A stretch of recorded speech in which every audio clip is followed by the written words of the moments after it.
Ayan guys, yan ang gamit nila. Kasi irrigation to dito, yung farm ito dito. Tapos ngayon, ayan, yan ang ginagamit nila para pag-water ng kanilang mga tanim.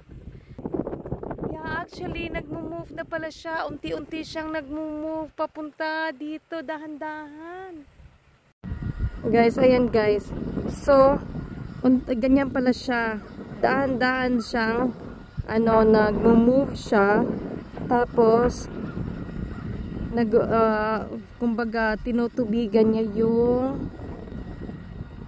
yung land na to, yung mga tanim.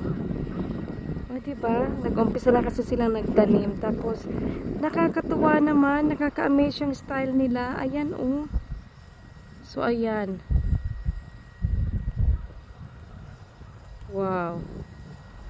Amazing talaga.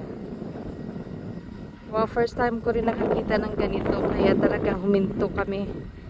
Diba, ayan o, tingnan natin ha. Ulit. Ayan, dahan-dahan talaga siya o. Tingnan nyo yung gulong.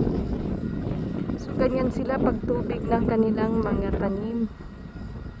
Para hindi masyadong dry yung lupa. Wow.